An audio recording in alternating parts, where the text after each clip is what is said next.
Ada yang menuduh Prabowo tukang mimpi.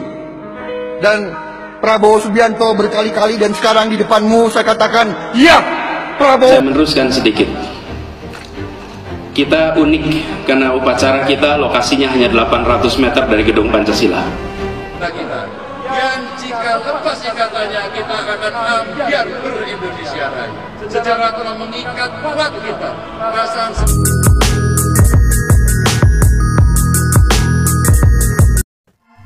Kali ini kita akan berbicara tentang 2024. Lebih tepatnya kita akan berbicara tentang Pilpres 2024. Kenapa kita perlu membicarakan tentang Pilpres 2024? Karena memang Pilpres 2024 itu sudah sangat dekat.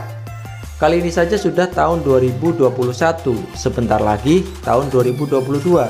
Kalau dalam kalkulasi politik, ini adalah masa di mana para kandidat capres potensial harus melakukan investasi politik yang besar kepada publik.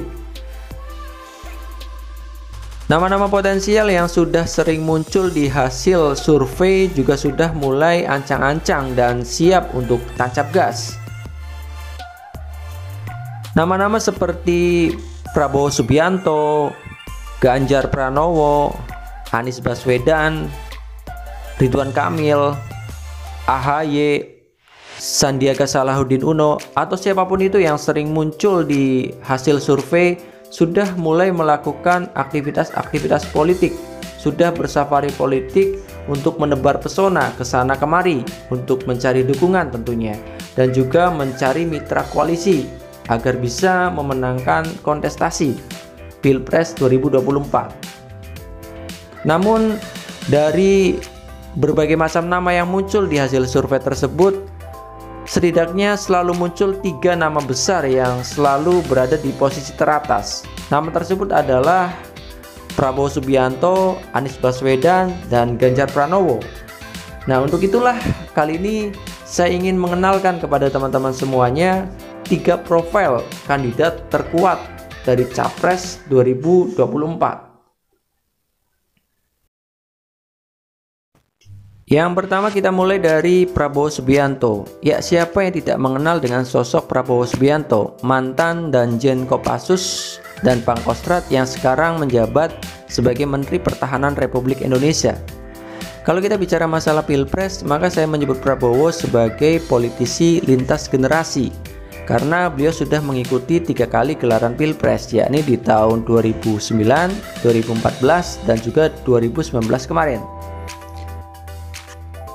Walaupun pada 3 gelaran Pilpres tersebut Prabowo mengalami kekalahan, namun Prabowo masih memiliki ambisi yang besar untuk bisa menjadi Presiden Republik Indonesia, sehingga di tahun 2024 besar kemungkinan Prabowo akan mencalonkan kembali. Dan di tahun 2024 Prabowo akan jauh lebih siap. Yang pertama karena Prabowo memiliki panggung, yakni sebagai Menteri Pertahanan Republik Indonesia. Dan yang kedua adalah Prabowo kali ini kemungkinan besar akan didukung partai pemenang pemilu di tahun 2019, yakni PDIP Perjuangan, yang berniat untuk mengusung Puan sebagai wakilnya. Hal ini tentu saja akan menambah kekuatan yang besar bagi Prabowo Subianto ketika mesin-mesin politik Gerindra dan PDIP Perjuangan mampu bekerja secara maksimal. Namun kita perlu menunggu bagaimana sih kinerja dari mesin politik tersebut, apakah mampu mengantarkan Prabowo menjadi Presiden Republik Indonesia. Yang kedua adalah Ganjar Pranowo. Ya, Ganjar Pranowo ini merupakan Gubernur Jawa Tengah 2 periode dan juga mantan anggota DPR RI. Dan yang pasti Ganjar Pranowo ini adalah kader dari PDIP Perjuangan. Ya, kalau saya akan mengatakan Ganjar Pranowo ini merupakan kader PDIP Perjuangan dengan tingkat elektabilitas tertinggi di antara kader-kader yang lainnya. Tentu saja ini merupakan sebuah modal yang sangat luar biasa sekali bagi Ganjar Pranowo untuk maju sebagai capres.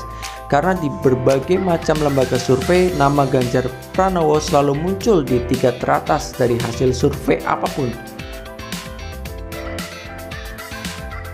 Yang menjadi tantangan sekaligus kendala bagi Ganjar Pranowo justru hadir dari internal PDIP Perjuangan itu sendiri, di mana Ketua Umum PDIP Perjuangan Megawati Soekarno Putri memiliki sebuah ambisi besar untuk mengusung putrinya Puan Maharani yang jelas-jelas memiliki terah Soekarno untuk maju sebagai capres ataupun cawapres dari partai PDIP Perjuangan itu sendiri.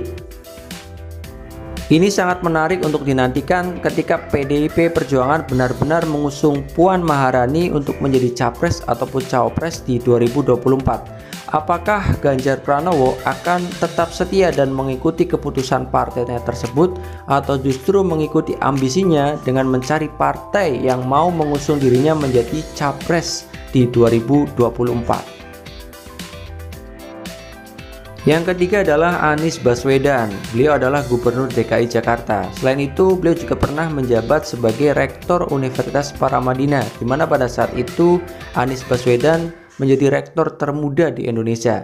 Selain itu, beliau juga pernah menjabat sebagai Menteri Pendidikan di era Kabinet Jokowi. Nama Anies Baswedan semakin dikenal di kancah perpolitikan nasional setelah dicalonkan Gerindra menjadi calon Gubernur DKI Jakarta. Apalagi ketika Anies mampu memenangkan Pilgub DKI Jakarta dan menjadi Gubernur DKI Jakarta. Nama Anies semakin melesat dan elektabilitasnya pun semakin meningkat, sehingga wajar ketika di survei-survei Anies Baswedan masuk dalam radar 3 besar yang menjadi kandidat terkuat di Pilpres 2024. Namun Anies memiliki tantangan yang luar biasa besar untuk mewujudkan ambisinya menjadi Presiden Republik Indonesia. Anies yang merupakan orang non-partai tentu saja akan mengalami kesulitan untuk mencari dukungan partai mana saja yang akan mendukungnya atau mengusungnya di Pilpres 2024. Ini tentu saja bukan pekerjaan mudah bagi Anies untuk bisa menarik dukungan partai-partai politik yang tentu saja memiliki kepentingannya masing-masing. Selain itu, di tahun 2022 masa jabatan Anies sebagai Gubernur DKI Jakarta sudah selesai. Itu artinya panggung politik publik buat Anies sudah tidak ada. Ini juga tentu saja merupakan pekerjaan rumah yang besar buat Anies untuk menjaga citra dirinya agar tetap dikenal dan elektabilitasnya tetap terjaga. Kita nantikan apakah yang akan dilakukan Anies untuk bisa terus maju agar bisa menjadi capres di 2024.